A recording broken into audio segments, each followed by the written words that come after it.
Welcome to Worthy of Work, the podcast dedicated to helping anyone who's done having lousy, lonely, disappointing relationships and who's ready to do the work to build better connections.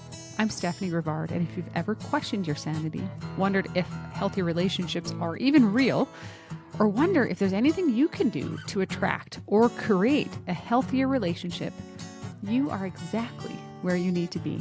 Together, we will unpack the healthy relationship skills no one taught us.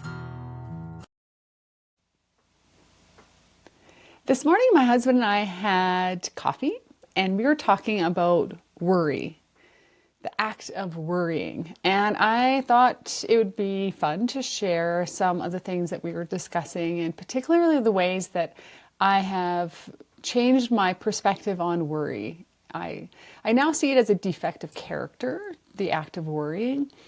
And here's the logic, if it is logical, that I was using at different seasons of my life about worry. And so one, I think I used to believe that worrying was an act of love.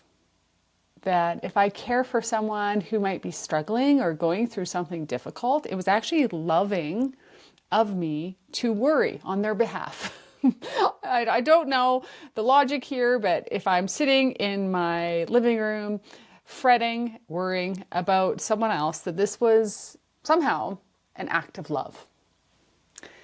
The other way I was using worry was a belief that it was constructive, that the act of worrying was creating some kind of progress, that if I think about it, and again, not think, but worry, fret, stress, and mull over repeatedly, that somehow this was going to produce a positive result, a analysis of some sort. I'm not sure the logic here either, but this definitely was a motive at one point in my life, was that worrying was a responsible act of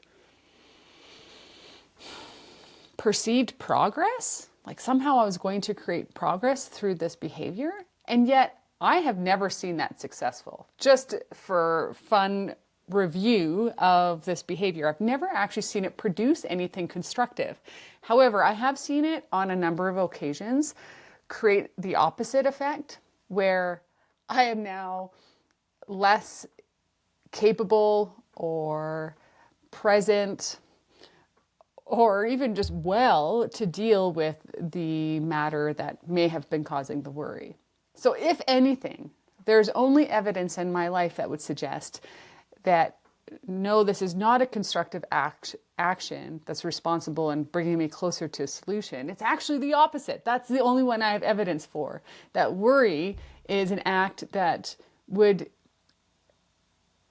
reduce my preparedness, that would reduce my capacity to engage with the situation that is inspiring the worry. What do I do now? If I'm not worrying, what am I going to do? For a while, there was a void where I don't know what I was doing to soothe that space where worry used to function. Now, I mean, I'm a believer, so I will pray in those instances that are troubling me. And then I use the mind space, the energy, the time I spent worrying. I use that time a lot more constructively, I think. I will do something that I can have influence over. It might be some self-care. It might be addressing loved ones in a practical way that I can concretely execute. And I surrender. I trust that me sitting here mulling this over, freaking out, is not helping. It is not an act of love. It is not bringing me closer to a solution. And if I were to instead resist the worry, do something healthy and helpful for me and my loved ones, then I might actually get closer to a positive solution. But It won't be through worry. There's my thoughts on worry.